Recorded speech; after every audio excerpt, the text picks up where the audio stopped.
Saudados na paz do Mashiach Yeshua, amém? Amém. Graças ao Eterno, agradecemos o Senhor por essa oportunidade maravilhosa de estarmos aqui louvando o Senhor, todos nós juntos. Privilégio esse que nós não conseguiríamos apenas com os nossos recursos, mas como a vida e tudo que temos de bom é uma dádiva do Todo-Poderoso. E devemos nos alegrar, mesmo enfrentando os desafios que o mundo, não é só nós que estamos enfrentando, mas o mundo está enfrentando desafios e problemas, que quem conhece as Escrituras Sagradas e leva a sério a palavra de Deus, sabe que tudo isso é consequência da transgressão dos mandamentos, do afastamento do homem, do homem, da mulher, do ser humano de Deus, por ignorar a sua palavra. A gente pensa e medita nas coisas do Eterno, e eu já falei isso aqui, acho que uma vez ou mais. O Brasil, se não me engano, até o último censo, tinha pelo menos 40% da população, eu acho que hoje é mais, de pessoas de fé, incluindo católicos e evangélicos, aqueles que, entre aspas, dizem que servem a Deus. É mais de 40% da população. Há anos atrás era, segundo o censo. Eu não sei se aumentou, mas supondo que fosse 40%, já pensou, amado? Uma nação que tem 40% de pessoas que, se fossem essas pessoas verdadeiramente servissem ao Senhor, guardassem os mandamentos que estão na Torá, os mandamentos que Yeshua viveu, que os apóstolos viveram, que não são os mandamentos que a maioria dos crentes obedece hoje. E muitos brigam, discutem para continuar transgredindo esses mandamentos. A maioria das pessoas que, quando aceitam a Yeshua, como eu, como a maioria aqui, já aceitamos Yeshua na apostasia. Por isso que o nosso tema dessa palavra nesta noite é: saia da apostasia. O que é viver em apostasia? É a pessoa que vive dizendo que serve o Eterno, mas não segue, não vive, não pratica, não obedece o que o seu mestre obedeceu, praticou e viveu.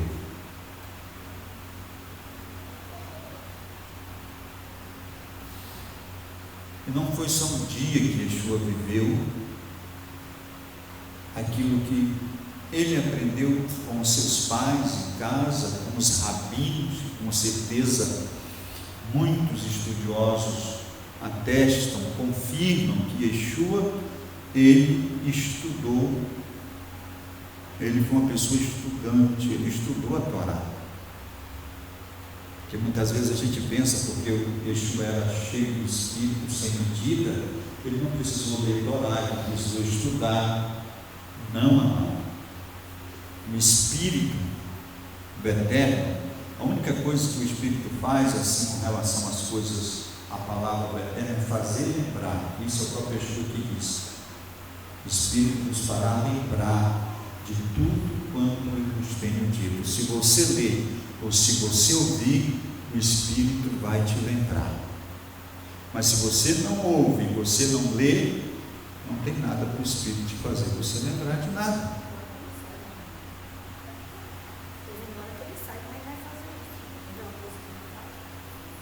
Porque o Espírito é o Eterno, A gente usa Espírito de Deus, é uma das manifestações de Deus, o Espírito, né? Ruah, em hebraico, que é sopro. É uma das manifestações do Eterno. Mas Deus age naquilo que a gente não pode fazer, naquilo que nós podemos. Ele nos ajuda. Então, todos nós aqui, sem exceção, já aceitamos Yeshua na apostasia. Por que aceitamos na apostasia? O grande reformista, ele teve o seu papel? Teve. Deus queria usar ele mais poderosamente? Queria. Mas ele não foi bem sucedido na sua reforma, o Martinho Lutero. Ele, quando deixou a Igreja Católica, ele saiu da Igreja Católica, mas trouxe consigo dogmas da religião católica, e ele implantou isso nas igrejas evangélicas. Todos nós evangélicos, né, todos evangélicos, descendem de quem? De Martinho Lutero. Martinho Lutero. Dele que veio surgindo os outros movimentos, como João Hus, com outros personagens que foram pessoas que tiveram influência na sua época, divulgaram o Evangelho se expandiu. Mas ele já veio com defeito, não as Escrituras.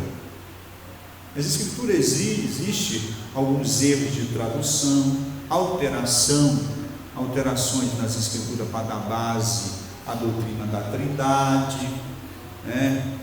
E algumas outras coisas mais, que muitas vezes essa doutrina da Trindade, e o purgatório, né, o inferno de sofrimento, isso é uma doutrina criada pela Igreja Católica, e outras coisas são erros de tradução, porque o tradutor não entendia a cultura hebraica, e quando você não conhece o costume do povo, quando a pessoa fala uma palavra, né, você entende diferente dela. Deixou ensinado as coisas, os seus ensinamentos, as suas parábolas, e estavam falando com pessoas que entendiam na profundidade aquilo. Falavam com o povo, né? Yeshua não pregou para brasileiro, para americano, para japonês, para chinês. Yeshua foi pregador de hebreus. Ele veio para o seu povo e pregou para o seu povo. Quando os seus discípulos, ele enviou os 70 emissários para irem evangelizar, pregar, ele diz: não ide ao gentio, nem entrai nas aldeias de samaritano, mas ide tão somente as ovelhas perdidas, da onde? Da casa de Israel. Essa é a missão de Yeshua em primeira mão. Ele não veio pregar para gentio, veio para as nações. Pessoas receberam milagres que não eram judias, receberam bênção, creram nele, né? Mas a missão dele foi para o povo de Israel. Para o povo que o aguardava, porque as nações não aguardavam Yeshua. Nem uma nação vizinha de Israel aguardava Yeshua, porque Yeshua, na tradição judaica, ele é aguardado para aqueles que não creem. Yeshua já veio, eles esperam Yeshua até hoje. O Mashiach, o ungido, o rei de Israel, os judeus ortodoxos, os tradicionais, né? Somente os judeus messiânicos que acreditam no Yeshua, que nós acreditamos que ele já veio. Mas mesmo sem acreditar nesse, né, que nós cremos que Deus enviou, eles acreditam, estão esperando que Yeshua venha, estão aguardando a volta dele. Então Yeshua, ele foi enviado para o povo de Israel, e ele pregou para o povo de Israel, um povo que entendia a sua língua e que o aguardavam.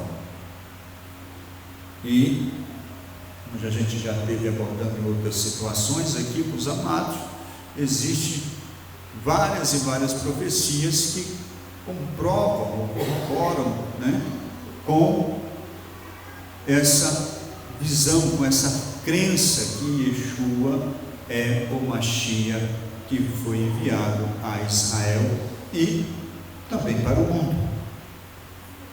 Então, nós, quando recebemos a palavra, nós já recebemos o Evangelho, não a palavra, o ensinamento, a interpretação torcida. Quem foi que torceu isso? Isso foi profetizado. Profetizado por Yeshua, profetizado pelos discípulos, profetizado mais precisamente pelo apóstolo Shaul Hashali, apóstolo Paulo, que isso haveria de acontecer e que muitos iam dar ouvido. Nós vamos estar lendo esse texto, a doutrina de demônios. Eu sei que os amados já ouviram esse texto, sabem desse texto, conhecem esse texto. Quando a gente vê o Roma, Império Romano, na pessoa de Constantino, foi ele que foi sobre a sua administração e começou a substituição.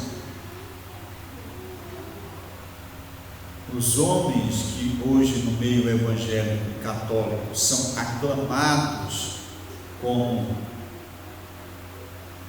os pais da igreja, chamados de pais da igreja, são eles que introduziram a apostasia,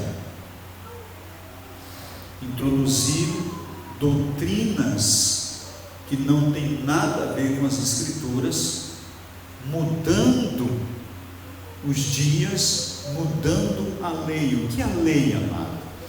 A maioria das pessoas tem a lei como algo terrível, mas não é. A lei são mandamentos.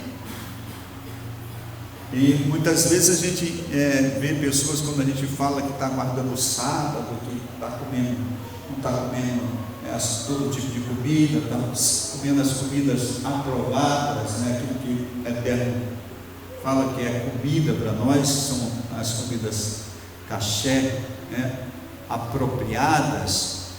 Ele, não, isso está na lei, Yeshua já cumpriu a lei. Yeshua cumpriu a parte dele da lei, porque a lei são mandamentos. No Novo Testamento não tem lei, não?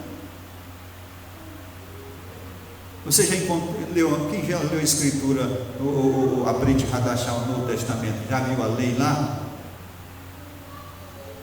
Levanta a mão aí, você que já viu lei na Brit Hadashah. Levanta a mão quem já viu mandamento na Brit Hadashah, no Novo Testamento. Mandamento, tem mandamento lá? Pois isso é lei. Mandamentos são leis. Agora, a Igreja Católica, o nosso, o saudoso Martinho Lutero, eles fizeram de tudo para afastar a igreja recém-nomeada de cristã, primeiramente Constantino e os pais, chamados pais da igreja, fizeram de tudo para tirar todo o resquício, tudo aquilo que era do judaísmo. Yeshua, amado, ele não era evangélico, ele não era pentecostal, ele não era neopentecostal e nem era católico ou apostólico romano. Quem era Yeshua? Um judeu que usava kippá, que usava tefilim,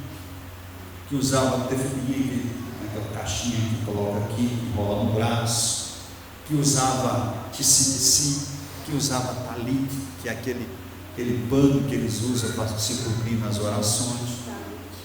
Talit. Yeshua, ele era um judeu praticante. Eu não estou ensinando isso aqui para os irmãos, vocês vão virar judeu, porque ele tem que virar judeu.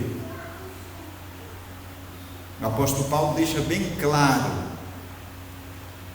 se você é gentil, siga o Eterno como gentil. O que você vai fazer? Porque você não tem como virar judeu, porque judeu é quem nasceu, é filho de Abraão segundo a carne. Para você ser um judeu, porque hoje em dia o termo judeu, quando a gente usa o termo judeu, a gente usa o termo para todo Israel. Tanto faz ele ser uma pessoa de fé, uma pessoa ateu, uma ateia, né? Uma pessoa que não acredita em Deus, a gente chama de judeu. Mas o judeu, na realidade, é aquele que pratica a Torá e guarda os mandamentos. Yeshua praticava a Torá, ia para a igreja, para a sinagoga nos sábados, e a única coisa que Yeshua prega, debate contra o sábado, é porque o sábado ele é uma bênção, e os fariseus na época estavam fazendo o sábado um fardo. Nenhum mandamento pode oprimir você. Eu não posso usar o mandamento para te oprimir, para te condenar. Não. E era isso que os judeus, principalmente os pruxins, que era o fariseu, faziam com as pessoas. Mas por quê? Existe uma razão por que eles faziam isso. Com medo de ir para o exílio de novo. Porque o exílio de Babilônia foi justamente por causa da transgressão do sábado e idolatria, que o povo foi levado para o exílio e passaram 70 anos no cativeiro. Então aqueles que voltaram de lá, voltaram que nem gato escaldado. Em água quente tem medo da água fria, não é verdade? Então eles tinham medo, eles faziam de tudo, era tão zelo, tão grande, que eles acabavam pecando, se excedendo. E isso existe até hoje, Por exemplo, os ultra-ortodoxos, no sábado, até o papel que usar no banheiro já está cortadinho, porque eles enrolavam o papel para tirar o estouro lá, para usar é trabalho. Mas quando a gente vai para as Escrituras, a gente vê que não é tudo isso. O Eterno diz trabalho civil. E a Igreja Católica, o que ela fez? Ela, através de Constantino, ela primeiro pega e autoriza o domingo como o dia do Senhor, dia santo. E nós sabemos pelas Escrituras Sagradas, de Gênesis a Apocalipse, não há nenhuma referência a respeito do primeiro dia da semana ser dia santo. Alguém aqui que pode me contrapor aqui, dizendo que eu estou enganado?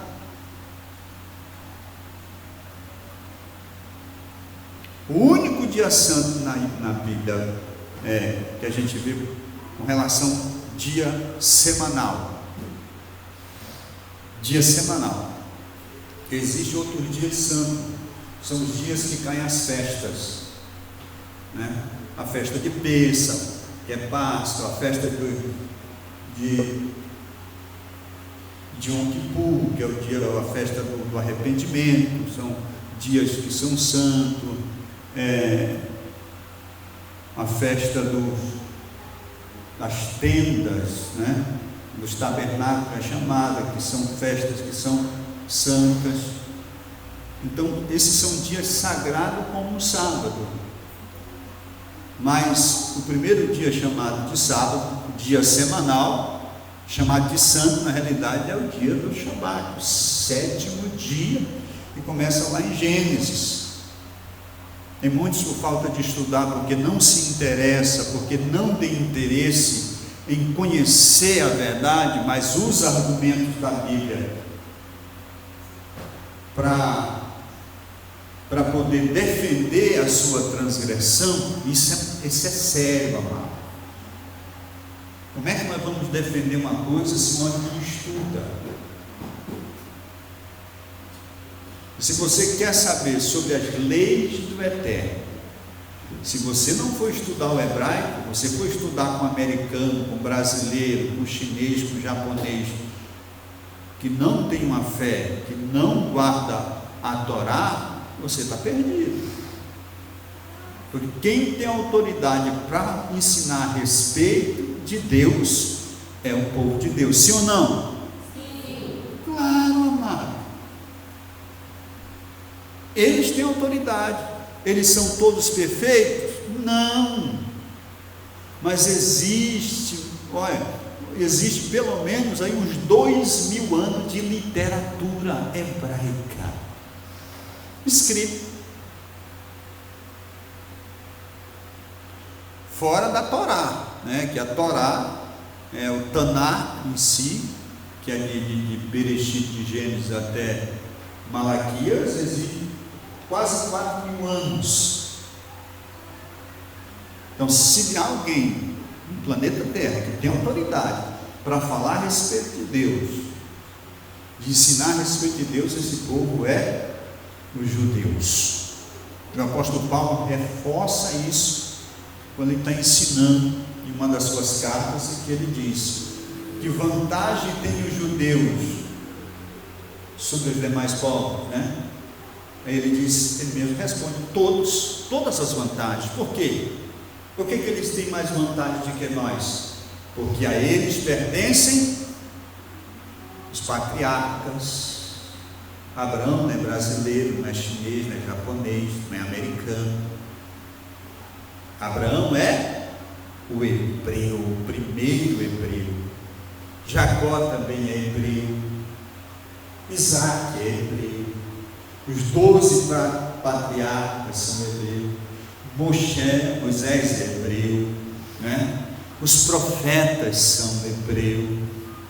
Sacerdotes são hebreus. As profetisas hebreias. Você não vai ver ninguém fora de Israel sendo usado como profeta, sendo usado como sacerdote, sendo usado uma mulher como profetisa. Você não vê, porque Deus escolheu esse povo para através deles abençoar as nações. Quem rejeita Israel, rejeita o Deus de Israel. Quem ama o povo de Israel, ama o Deus de Israel. Quem é que tem mais autoridade para falar da sua família do que você? Hein, mamá? Não tem ninguém, nem seus irmãos, nem suas irmãs tem autoridade para falar da sua própria família do que o senhor. A irmã Lorena também. Vocês dois, que vocês convivem ali, vocês sabem, né? Os acertos e os erros, os defeitos que um tem, que o outro tem, que os filhos têm, etc. O que está passando, o sapato está perto, quem sabe é o senhor, quem sabe é a sua esposa, vocês estão velhos juntos, faz parte. Então Israel conheceu, sabe por quê?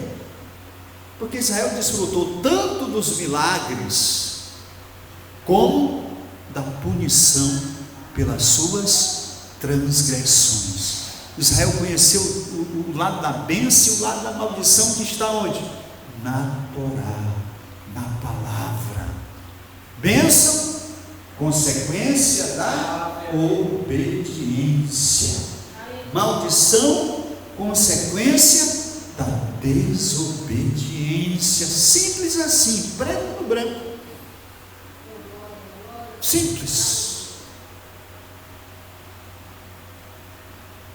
E nós temos que ter cuidado. Eu tenho cuidado com isso, porque o meu desejo não é estar alisando cadeira, banco, né? Palestrando com vocês para receber dízimo de oferta, amado. Meu interesse é alcançar o Holanda Mar. Meu interesse é alcançar a vida eterna. O meu interesse é vencer a encerrar a indignação do mal, vencer o pecado na carne. E como é que se vence pecado? Vivendo a verdade. E qual é a verdade? Yeshua disse, orando na oração sacerdotal, em João, em Yohanan 17, na oração sacerdotal diz, orando, Pai, santifica-os na verdade. E ele mesmo diz o que é a verdade: a tua palavra. O que é a palavra? A Torá. A tua Torá é a verdade. Então, se nós guardar o mandamento, que não são pesados, que não são difíceis, somos nós que alimentamos uma ideia, porque, amado, que precisa mudar é a nossa mente, a maneira de nós vermos as coisas. Tudo é uma questão de mentalidade. Claro que você vai enfrentar dificuldade. Qual é o mandamento que você começa a praticar, que você não começa a enfrentar dificuldade? Você começa, mas você se adapta. Sim ou não, amado? Quantos de vocês aqui já se adaptaram a muita coisa? Levanta a mão, você que já se adaptou. E precisamos nos adaptar mais, porque para onde o povo que se chama povo de Deus pretende ir, são essas leis que eles vão viver. O pessoal pensa que quando chegar na Nova Jerusalém, durante o milênio, quais as leis que vai reger o mundo, amado? As leis da Torá. São elas. É tanto que o profeta Isaías, outros profetas dizem: e subirão as nações de sábado em sábado para servir o Senhor, o Rei, em Jerusalém. Então no milênio vai ter Shabat. Mas os evangélicos não veem isso, os católicos também não. Ainda, além de não praticar, não celebrar, porque o que é o sábado? A celebração da criação, a inauguração da criação. Um dia especial. Deus havia criado tudo, amado, os astros, né? A terra seca, os vegetais, os animais, a relva, as aves, os quadrúpedes, os répteis, o homem plantado o jardim. Aí Adão participa, mas Eva do primeiro Shabat como eterno, na inauguração do mundo, aleluia. E todos eles guardavam essa lei. Muitos dizem, não, mas Adão não, mas Abraão não guardou o sábado, amado. Se ele não guardasse, como era que ele ia ser o pai de todos aqueles que creem?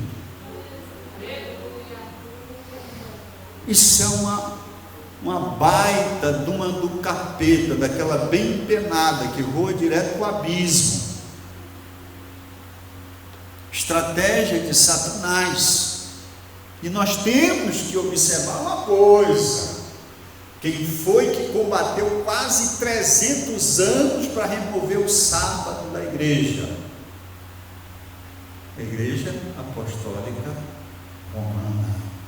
Foram quase 300 anos de luta para que os discípulos de Yeshua deixassem de observar o sábado, a Páscoa com pães asmos, né? A festa os pães árvores, matzá. Houve vários e vários concílios. Basta dar um Google, amado, vai lá e pesquisa, vai lá na internet, pesquisa sobre isso, está tudo documentado. Mas as pessoas fazem vista grossa porque querem viver na transgressão, querem viver transgredindo aquilo que Yeshua, que a pessoa diz ser o mestre dela, o Senhor, o Salvador, viveu tintim por tintim. A justiça de Yeshua é tão grande, tão maravilhosa, que ele foi exaltado acima de todos os principados e potestades.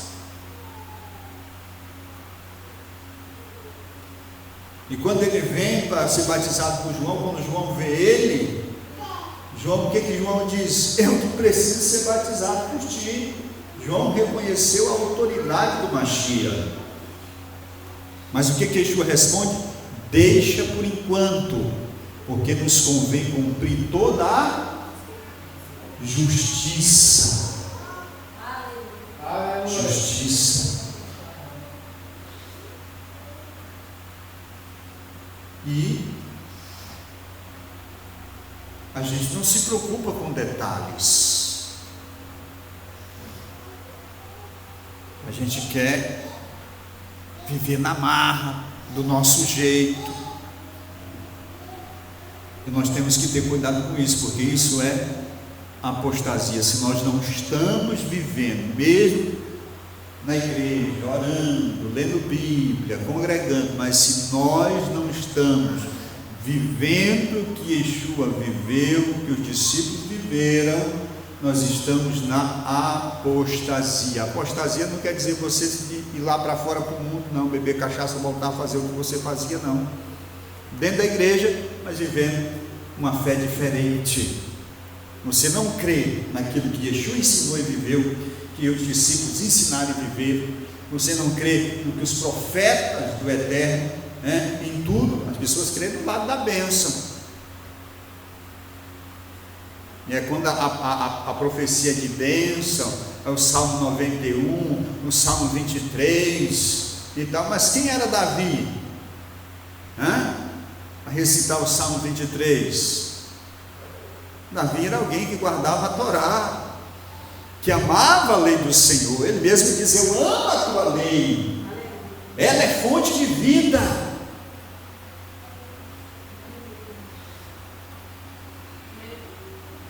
Então ele tinha a autoridade para recitar aquele salmo maravilhoso, o Salmo 23.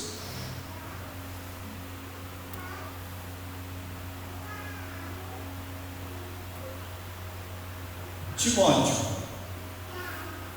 1 Timóteo capítulo 4, versos 1 e 2. Olha o que o apóstolo Paulo, pelo Espírito do Eterno, diz: mas o Espírito expressamente diz que nos últimos tempos apostatarão alguns da fé, dando ouvido a espíritos enganadores e a doutrina de demônios.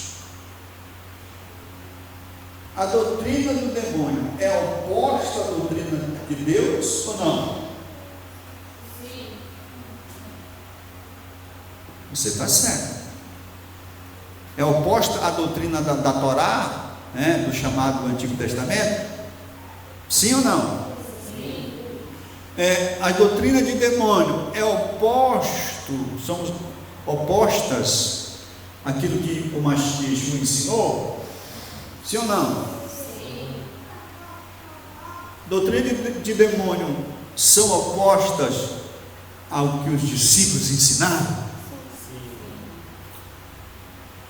Então, guardar o domingo no lugar do sábado é doutrina de Deus ou de quem? De quem? Se não está na Escritura, não é de Deus. Não é de Deus. Você, nem eu, nem rabino, nem pastor, nem papa nenhum tem autoridade para anular o mandamento e criar outro substituindo. Não tem. E foi isso que foi feito no concílio de Nicéia, no concílio de Laodiceia.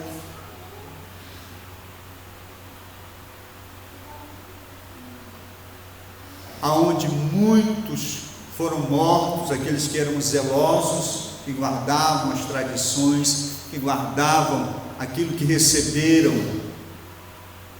dos apóstolos, que viviam segundo as tradições. O apóstolo Paulo fala a respeito disso para uma certa igreja, não me lembro qual foi, mas ele diz: olha, retendes as tradições como eu vos ensinei. O que é a tradição?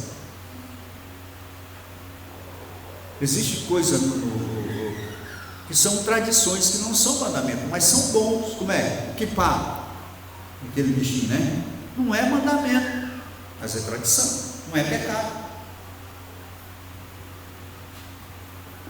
Agora já o tefilim, o tzitzit é mandamento. O talite também não é mandamento, mas não é pecado. Agora a pessoa pegar um dia declarado santo pela igreja, por Deus, e substituir ele pelo domingo, e até amaldiçoando, amado.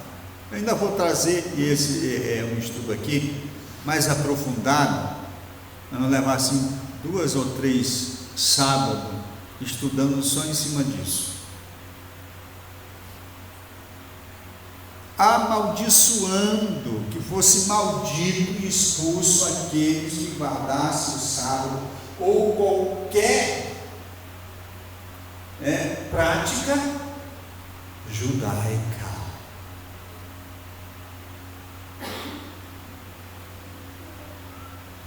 Isso era e é antissemitismo. Nós não podemos nos contaminar com isso. Está na Torá, se aplica a nós. Não são todos, já falei várias vezes aqui para os nossos irmãos e irmãs, não são todos os mandamentos, né, da Torá que se aplica a nós, porque tem mandamento que é só para o sumo sacerdote, tem mandamento que é só para os levitas, tem mandamento que só a mulher guarda, tem mandamento que só quem é pai pode guardar.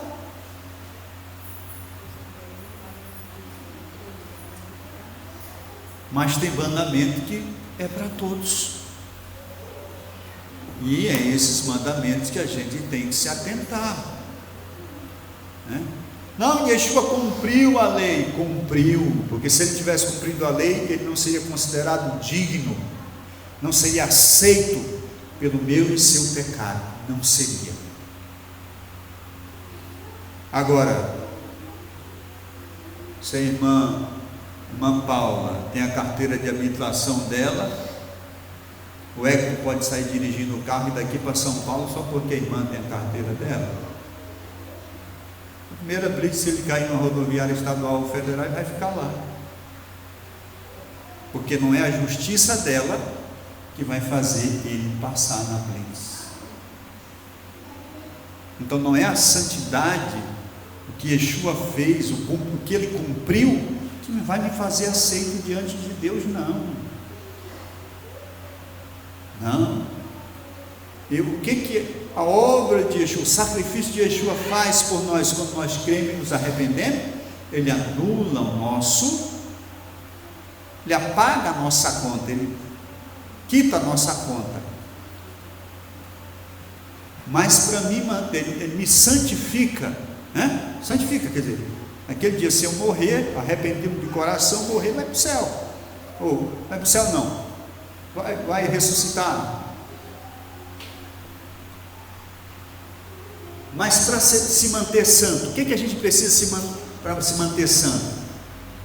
O que uma pessoa precisa para se manter limpo? Irmão Marlon, o que uma pessoa precisa para se manter limpo? Não, materialmente falando. Isso. E espiritualmente é o que o Senhor falou: guardar os mandamentos. O Senhor banha só uma vez por dia? Dificilmente. No mínimo 2 ou 3 vezes. Mandamento se cumpre todo dia. Mandamento se cumpre todo dia. E não é só um mandamento, não. São todos aqueles que se aplicam a nós. Então, se o cara passa um dia sem banhar, ele começa, né? Tem uns que tem um cheiro mais forte, tem outros que tem um cheirinho mais fraco, né? Ainda dá para ir mais ou menos.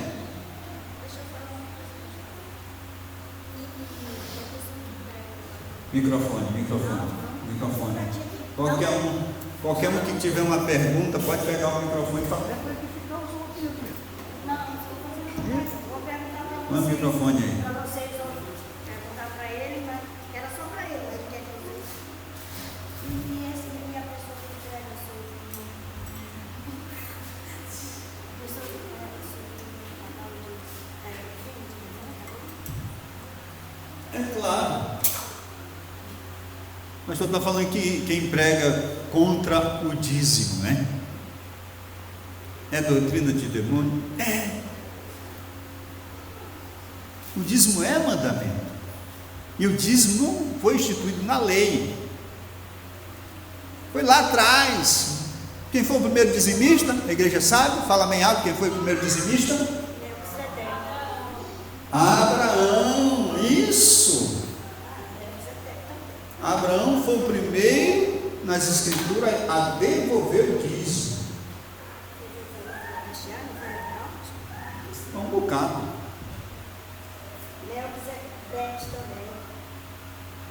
Melquisedeque foi a primeira citação de alguém que recebe o dízimo. É o primeiro sacerdote de Deus.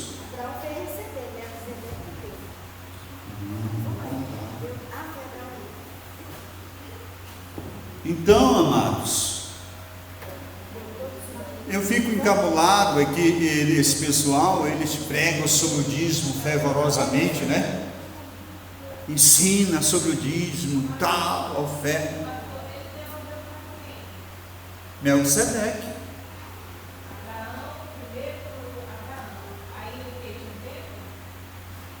Ele era sacerdote do Eterno, El Elyon, do Deus Altíssimo, rei de Salim. Ele era rei e sacerdote. E ele, na realidade, é Sem, filho de Noé. Ele é filho de Noé. Os tradutores dizem que ele não tem princípio de vida nem genealogia. Esse cara não entende. Mas quando você vai ver, ele é Sem, o filho primogênito de Noé, que era sacerdote. Noé era um sacerdote na sua época, um justo que pregava a justiça. É tanto que ele oferece sacrifício, sim ou não? Quando ele sai da arca, o que ele faz? Oferece sacrifício ao Eterno, não é verdade? Abraão também era um sacerdote. Só porque só o sacerdote, isso é esclarecido quando o Eterno dá a Torá lá no Monte Sinai, que só o sacerdote pode fazer o sacrifício, pode oferecer o sacrifício. Saul, ele foi rejeitado porque ele fez o papel de Samuel oferecendo um sacrifício. Era para esperar 7 dias, ele se agoniou, né? O sol estava baixando e Samuel nada de aparecer. Ele foi lá e preparou o sacrifício e fez. E foi condenado pelo Eterno e rejeitado. E morreu pelas suas próprias mãos. Então, Sem, filho de Noé mais velho, que era sacerdote do Eterno, o qual Abraão, depois da matança dos reis, que ele foi resgatar Ló, que tinha sido capturado, levado como escravo, quando ele encontra com ele, Melquisedeque, que é um título, não é nome, é um título, Melé, rei, né? Sedeque, que é justiça. Sadecá é justiça, Sedeque, justo. Então, rei da justiça, quando ele volta, o que ele faz quando ele vê Abraão? Ele abençoa Abraão. Ele diz: bendito seja, né, Abraão pelo Deus Altíssimo, abençoado seja Abraão pelo Deus Altíssimo, e bendito seja o Deus Altíssimo que entregou os teus inimigos nas tuas mãos. E Abraão devolveu a ele todo o dízimo. E Yeshua, Hebreus fala sobre isso, Yeshua é dessa linhagem. O Eterno fala por meio do profeta também, rei, profeta Davi, rei Davi, Melech, Davi, dizendo: tu és sacerdote eterno, segundo a ordem de Melquisedeque. Não a ordem de Arão, que foi a partir do Monte Sinai, a ordem de Melquisedeque, porque a ordem de Melquisedeque ela começa a existir a partir de Sete. Lá em Gênesis, a partir do nascimento de Sete, começou a se invocar o nome do Senhor. Quem já ouviu esse texto? Já leu? Amém. Os jovens estão fracos na leitura de Bíblia aqui, né? Mas se você perguntar qualquer tipo de jogo, eles estão por dentro.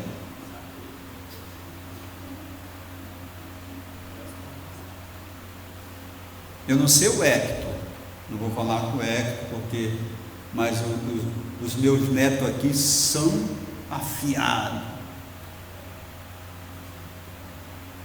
Vai dar ruim para eles, porque lá não vai ter videogame. É bom ir desacostumando. Então, amado, essa ordem é da qual Yeshua é. Porque sobre a mão desses homens o Eterno entregou o mundo antes do dilúvio, e eles se corromperam, eles são chamados lá filhos de Deus. Entende? Filhos de Deus? Os filhos de Deus viram as filhas dos homens e se uniram a elas, e delas procederam. Então, a corrupção foi grande, porque aqueles que eram para manter a justiça, que eram os sacerdotes, que os ensinavam, não tinham Torá, não tinha escrito, era oralmente, mas eles se corromperam, e até trouxe o juízo, aniquilando toda a carne, né? A corrupção era tão grande naquela época, a gente nem imagina, porque hoje, né, a imoralidade sexual é terrível, mas foi tão sério naquele tempo, que somente os animais aquáticos não foram corrompidos, sexualmente falando. Todos os outros foram, e por isso o Eterno exterminou tudo, separou só aqueles que não tinham sido casalzinho de cada um, colocou na água, inclusive o ser humano foi.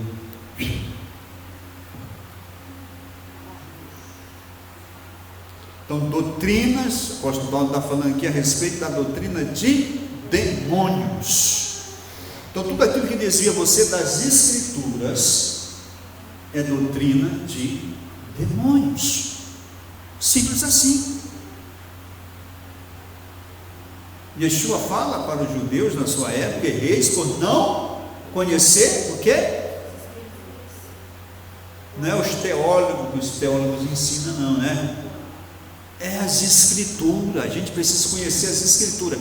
Existem livros, né, que nos ajuda, nos auxilia a entender certos temas, certos textos, certas passagens, certos versículos, certas profecias. Existem. São ruins? Não.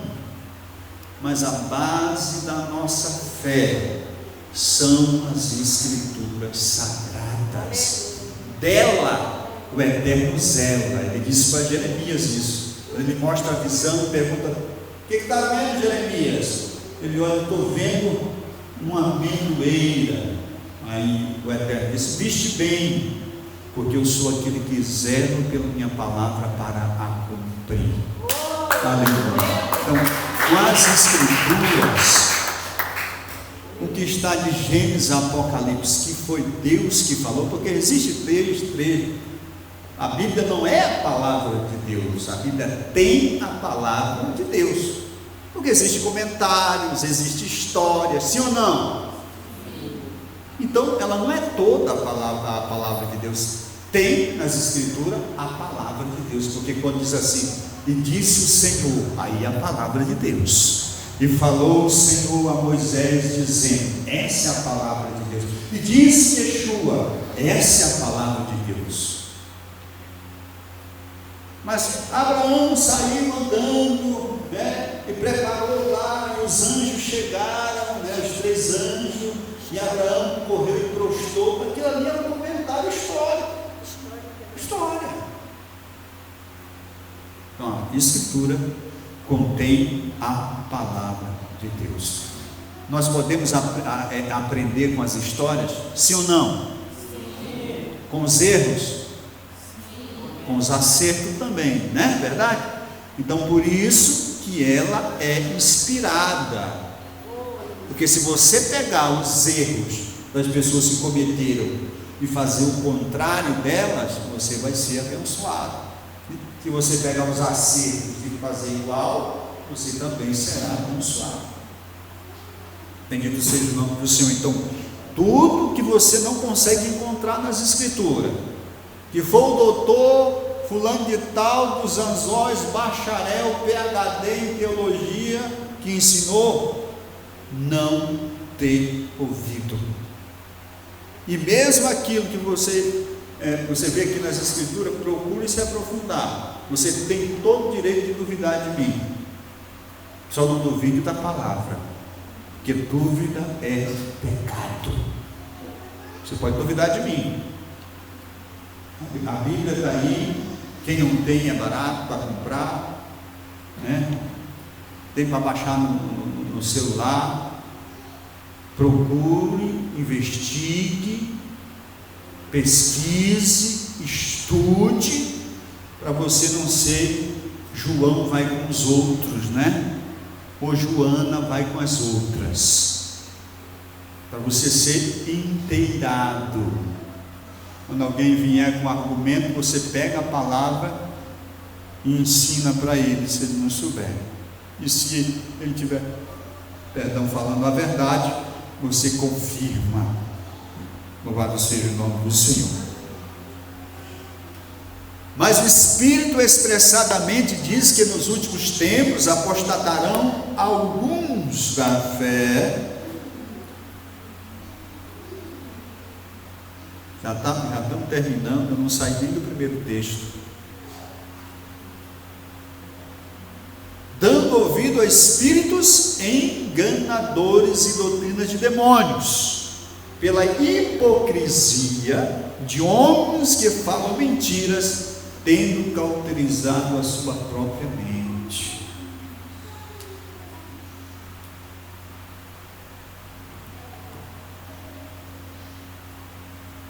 Aqui em 2 Timóteo 3, 1 ao 5, sabe, porém, isso, que nos últimos dias sobrevirão tempos trabalhosos, ou tempos difíceis, porque haverá homens amantes de si mesmo. Quem ama a si mesmo está preocupado com a lei de Deus, amado? Tá não, ele quer satisfazer o prazer dele, a vontade dele, os desejos dele. Quantos a gente não sabe que estão na frente da igreja por causa do salário, né? Da posição.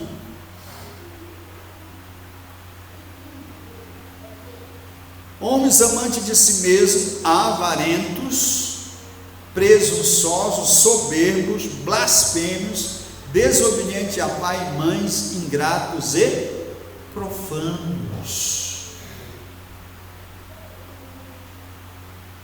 Pessoas que só pensam em si, são crentes, mas pensam só em si, na sua família, no seu bem-estar.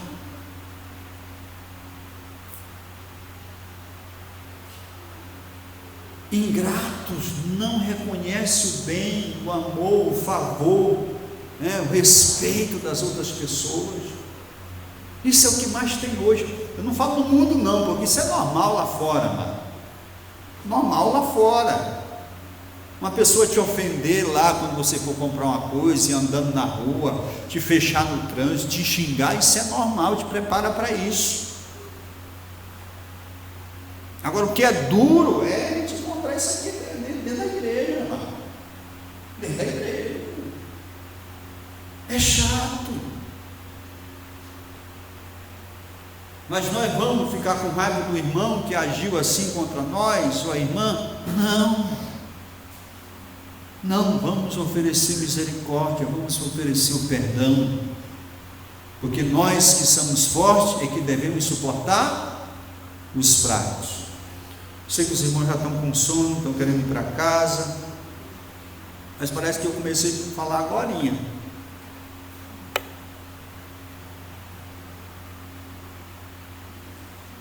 E profano, o que é profano? O que é que o senhor entende por profano, irmão Francisco?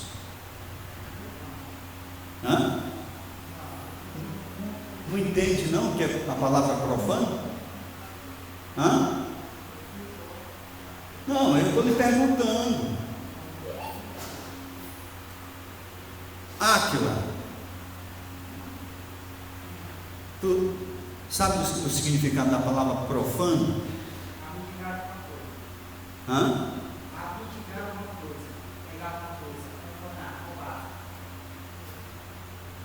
Vai por aí.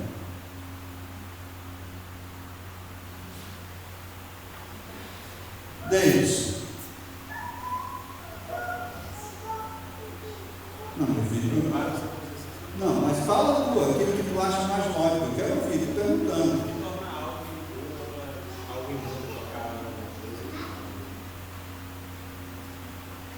Bem, o Áquila foi uns 25%, Deus uns 45%. Profano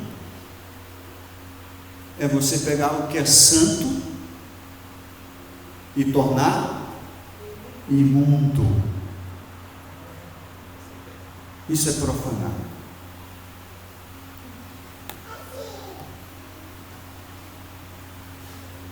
Você pega o sábado que é santo e torna ele imundo. Como é que a gente torna o sábado imundo?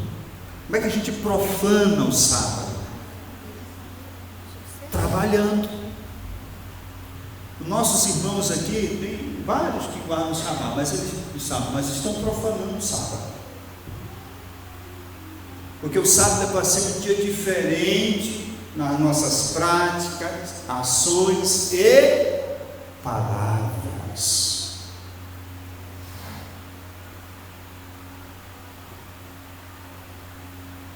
Se você passa a semana toda vendo TikTok, no sábado você tem que deixar de ver TikTok. É sábado do Senhor, é dia do Senhor. Você tem que lidar com o celular no sábado diferente dos outros dias do dia. Você tem que lidar com a televisão, com a internet, diferente dos outros dias do dia. Nossos irmãos que gostam do joguinho, eu gostei muito de jogo no passado, videogame. Você pode jogar, no sábado não joga. O sábado é de quem? Seu? O que o Eterno diz? 6 dias trabalharás e farás toda a tua obra, mas o 7º dia é o que, amada igreja? O sábado do Senhor.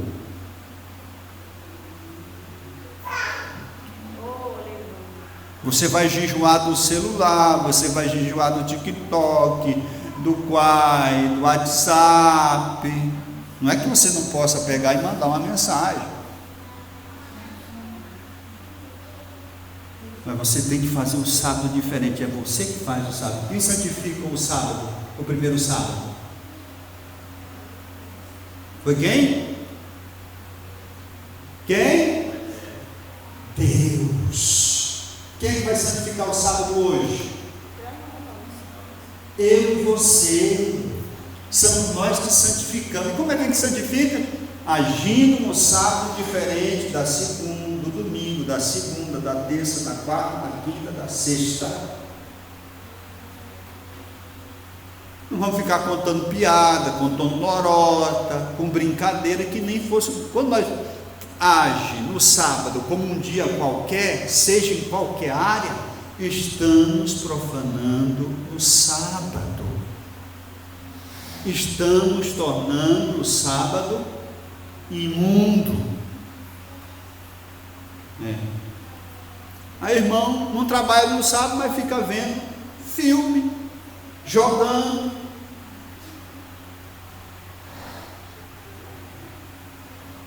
A gente tem que evitar de estar falando do trabalho, porque a gente vai só falar, não vai resolver nada.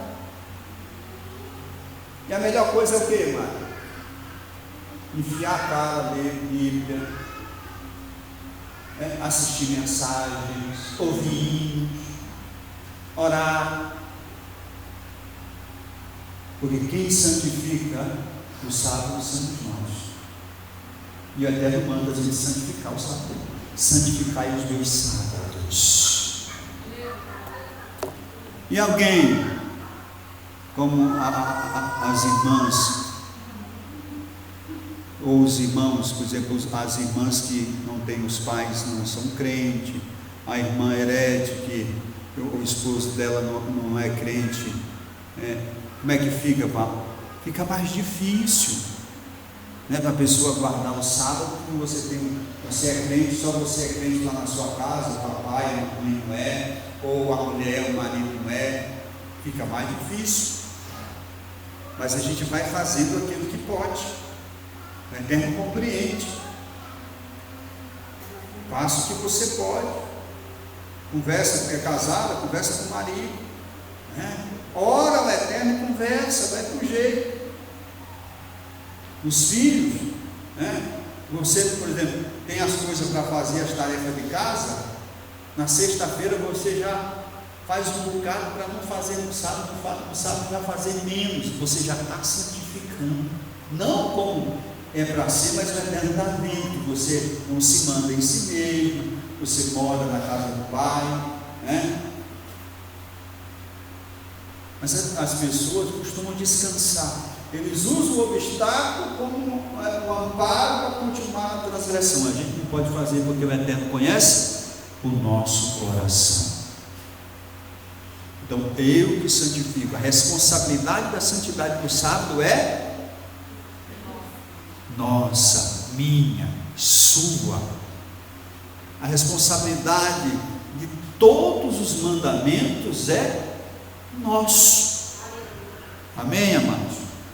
Já é 9h30, 9h34. Eu vou estar só concluindo aqui a leitura para nós estarmos encerrando. Sem afeto natural, irreconciliáveis, caluniadores, incontinentes, cruéis, sem amor para com os bons, traidores, obstinados, orgulhosos, mais amigos dos deleites, dos prazeres, do que amigos de Deus, tendo aparência de piedade ou de amor, mas negam a eficácia dele. Quer dizer, não pratica, tem a aparência, mas não pratica. Destes, afasta-te. Nosso tempo está muito pouco. Quando a gente for ensinar sobre essas coisas que são mais precisas de contexto, precisa de versículo, a gente tem que estender mais um tempo, A gente precisa disso. A igreja no Brasil, posso falar com propriedade no Brasil, não conheço os outros países, mas no Brasil precisa de aprender a palavra. A igreja no Brasil é mais de oba-oba. É por isso que a gente tem um grande índice de pessoas desviadas, de filhos de crente que estão no mundo enquanto o pai e a mãe estão na igreja. Falta de palavra, Torá, ensinamento. Amém? Vamos ficar de pé para nós estarmos orando. Pai, eu quero te agradecer por esse momento, por cada vida aqui presente, que veio ouvir a tua palavra. A palavra e a solução é tua, a decisão é de cada um, Senhor, se vai te obedecer ou não. Nem o Senhor obriga e nem eu quero obrigar. Oh, aleluia! Mas eu quero forças para cumprir os teus mandamentos, Pai. Abençoa todos os teus filhos e filhas que aqui estão presentes. Eu te peço em nome do Mashiach Yeshua. Amém.